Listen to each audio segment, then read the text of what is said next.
Tony Ferguson is an animal. An animal. Exactly. He's the scariest guy at 155 in my world. I agree.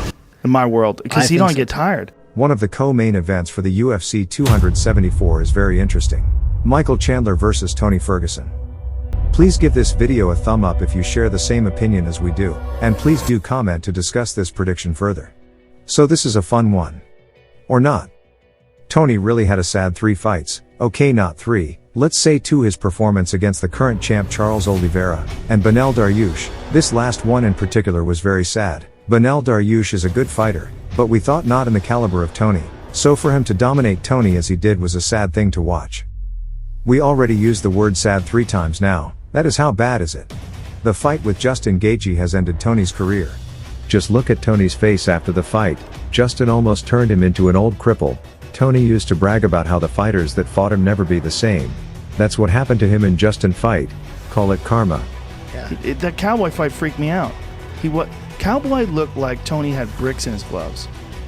Yeah. His face was all busted up. Tony didn't look like he had a scratch on him, and Tony wasn't even tired. Tony posted a meme, I feel like a couple days ago. He showed like his last 7 opponents. Yeah, they're all fucked up, like they all fell off a train. Talking about El Cucuy here. If anyone can come back of a 3 fights lose streak, it's Tony Ferguson.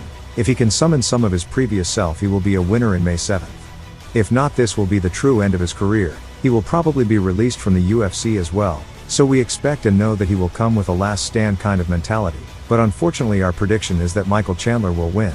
Michael Chandler is a very good fighter with a major flaw: he gets carried away easily. In our opinion, if he played as smart as we know he can in the Justin Gaethje's fight, he would have won. Also in our opinion, his lose to Oliveira was due to his overexcitement, and being more confident than he should in the second round, and points to the champ Charles Oliveira for recovering as fast as he did and capitalizing on that to win the belt. But again, Michael Chandler is the younger fighter with less damage in his last 3 fights in comparison to Tony.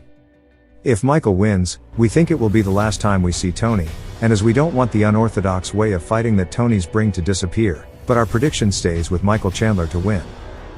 Thanks for watching, and please share this with your friends. Here we go! I think Justin Gaethje is an absolute stud. He is, they call him the human highlight and the most exciting guy in the game, and it is true, but not just the game, in all of combat sports. There is no fighter in the world of sports that is more exciting than Justin Gaethje. Boxing, kickboxing, mixed martial arts, you'll find nobody more exciting and better. Justin Gaethje's a monster. Justin Gaethje is a monster. He's a monster. He's a terrifying individual. He is, in a sport that's violent, it's an inherently violent sport, he stands out as the most violent. That's you know how crazy that is?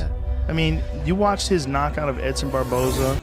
You watch how attacks people. There's a reckless abandon to his calculated wildness. That is, it's terrifying. He's something special. He's better all the time. Justin Gaethje versus Charles Oliveira in May 7th. One of the most anticipated fights is going to take place in the deepest division in the UFC, the lightweight division. Between 2 of the best fighters in the roster, the highlight Justin Gaethje, and the current champion Charles Oliveira. Oliveira's a monster. He got better. And you gotta accept that and not think of like when he lost. Because his jiu-jitsu is really good, but maybe his striking wasn't as good as his jiu-jitsu, and then slowly his jiu-jitsu and striking merged, where he's like equal. In both of them, he's lethal in. He's lethal in his striking and lethal in his jiu-jitsu. But the difference is his level of jiu-jitsu is a leap higher than most of the people he's competing against. He has the most submissions in the history of the UFC. That's the difference between Oliveira and these guys. It's like they're all really good standing up. He's really good standing up. So there's kind of like an even playing field. But when that motherfucker gets a hold of you, you're in deep danger. Yeah. Terrifying danger where you can't make any mistakes. First, we would like to hear from our audience. What do you think? Who is going to win? Please share your prediction with us in the comments. That's a tough one. That's a tough one because remember the last 2 fights that Charles had, he got hurt. Chandler hurt him pretty bad in the first round, and he came back super strong, right? And with Dustin, the same thing. He got hurt, not as bad, but he got hurt earlier on, and he came on pretty strong. So can Justin hurt him like that right away? And the only difference, I think, in my personal opinion, is I think Justin's more of a killer. And he's more of a killer. And he's going to, if he hurts Charles, he just might finish him. You know, we won't know till the fight happens, but this is what I say. Early, I give Justin. Late, I give Oliveira, because he's shown that. He's shown that he's resilient and he comes on stronger. He gets better as the rounds go on. We've seen that from him.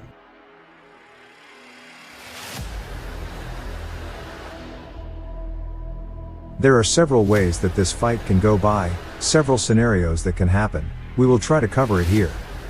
If Justin applies Trevor Whitman's advice in the Tony Ferguson fight to cut back on his striking and be more calculated, and don't get carried away, then this will be his win. Look at me. Got lazy? No. Take 10% off your shots. You're trying to kill him. Justin's performance against Tony Ferguson was his best performance in our opinion, and we say that Oliveira now is a better version than Ferguson that night, but if Justin fought the same way, he is going to win. We know that Justin is good at avoiding takedowns. He did a brilliant rollout from a takedown attempt in his fight against Michael Chandler that in our opinion won him the fight, because it demotivated Chandler for the rest of the fight. So if the fight stays in the standing position, our prediction, that Justin is going to win. What do you think?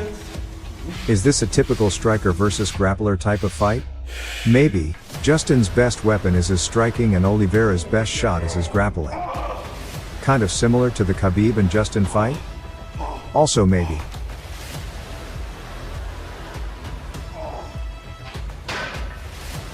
As for Charles Oliveira, he upsets every prediction we made so far. He was the underdog in the Chandler fight, and he came back from almost certain defeat in the first round like a phoenix and won in the second round. And in the Dustin Poirier fight, he was as well a huge underdog and he made a surprising victory due to Dustin's getting carried away and fighting a sloppy fight. So we will say out of caution, Charles has a chance in the standing, although we think Justin has the upper hand. Due to his power, he hits like a truck, as Khabib said. You know, this guy, he hit like a truck, you know, like nobody hit harder me, harder than Justin Gaethje. Arsenal of strikes in his disposal, but Charles is evolving his striking every fight, so we can't roll him out.